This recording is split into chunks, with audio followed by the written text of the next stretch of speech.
Gênesis 3, de 1 a 6.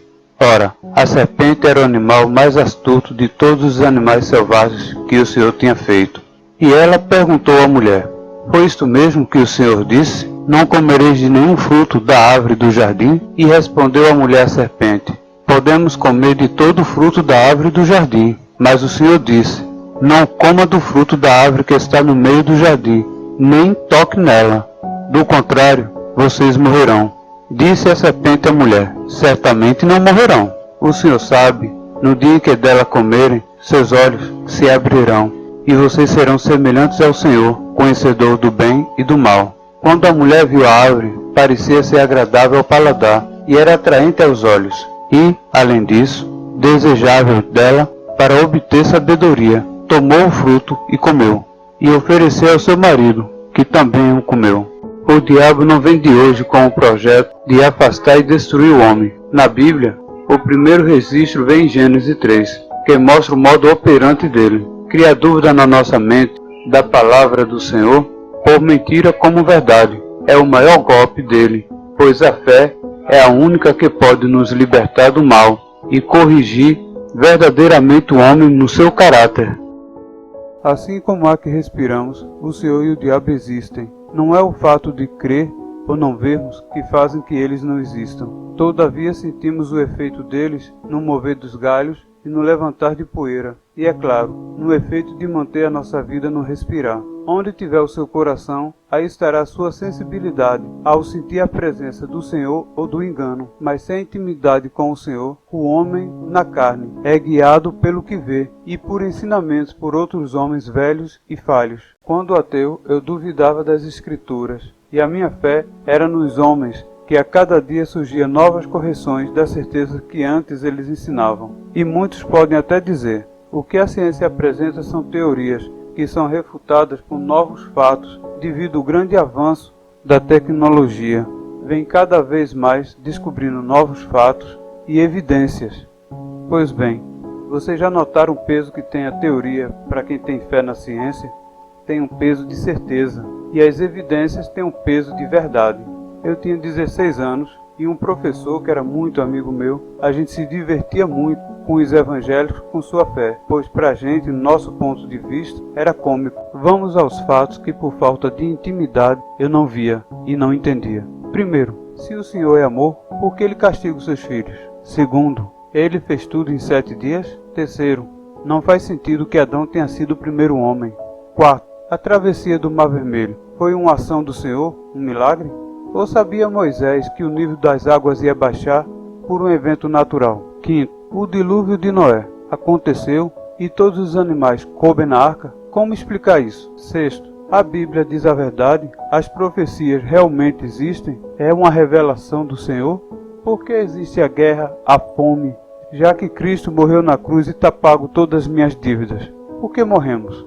A morte e a ressurreição dele já não foi para pagar todas as nossas dívidas e garantirmos a vida eterna? Percebe como foi fácil para Satanás me enganar?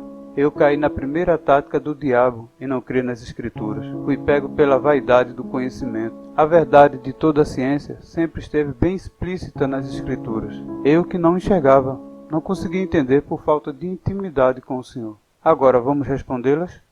Não será revelado aqui nenhum mistério, pois só Apocalipse tem quase 2.000 anos de escrito, então não há nenhuma novidade para ser revelada. Iremos ver aqui quem tem a razão, a nossa consciência e a nossa certeza no Criador, ou a fé de quem acredita na ciência.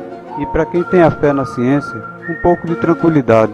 Eu já fui ateu, já pensei do mesmo jeito. Não sou nenhum agente do mal, tampouco algum alienado nas Escrituras. O que vai ser dito aqui vai ser ciência, e depois disso tudo sendo revelado, fica até estranho saber que eu fui mais um a cair numa situação tão antiga, porque sabe quem errou do mesmo jeito pela vaidade do conhecimento? Satanás. Mas essa vaidade tem levado muita gente consigo. O exemplo mais perfeito da minha geração, o homem da teoria do tudo, que morreu sem ter provado nada.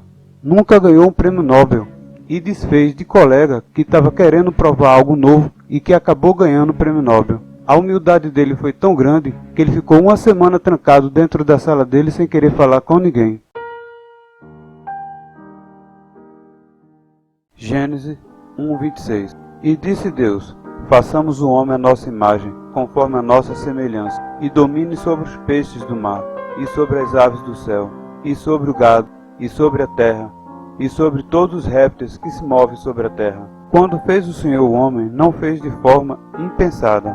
Fez com o que há de mais belo nele, e quis repetir no homem a mesma natureza, por vários motivos especiais, como se por espelhos quisesse o Senhor se ver em nós, e além de termos a mesma forma de pensar e sentir, para melhor se relacionar um com os outros, e servir como também sermos por meio do amor e filhos dele, por escolha de querer servir, e não por imposição.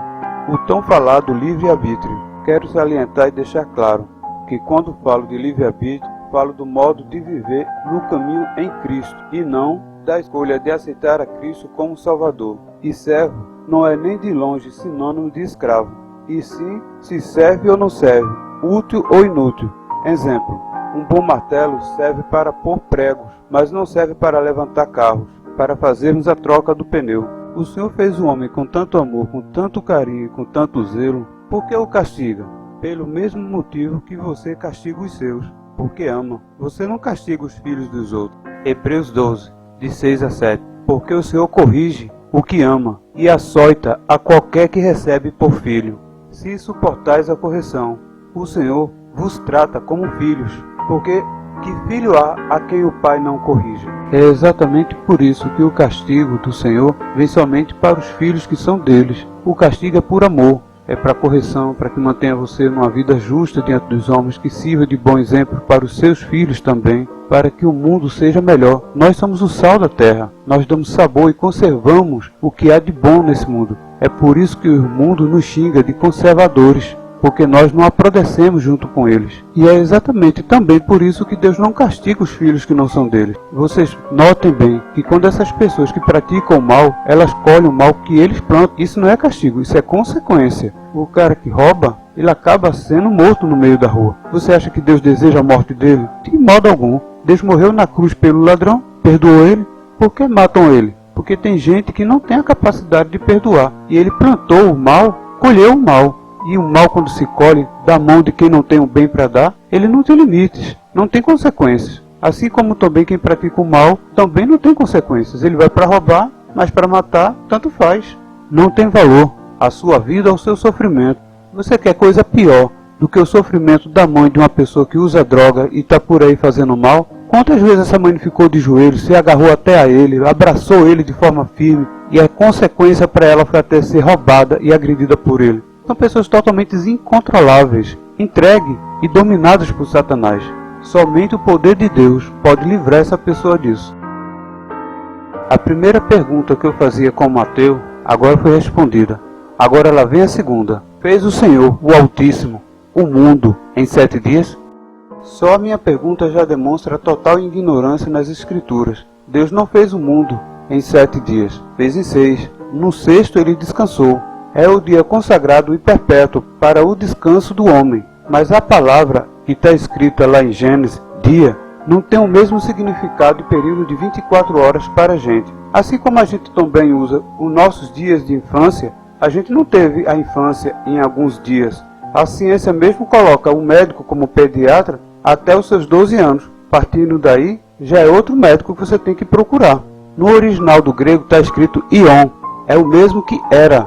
Deus fez o mundo em 6 eras. Apesar de que há cientistas que colocam que essa era não durou tanto tempo quanto a ciência afirma. Os que têm fé na ciência dizem que o período dessas eras demoraram bilhões de anos e foram bem mais rápidas do que relatados na verdade por eles, mas também bem mais longo do que o período de 24 horas.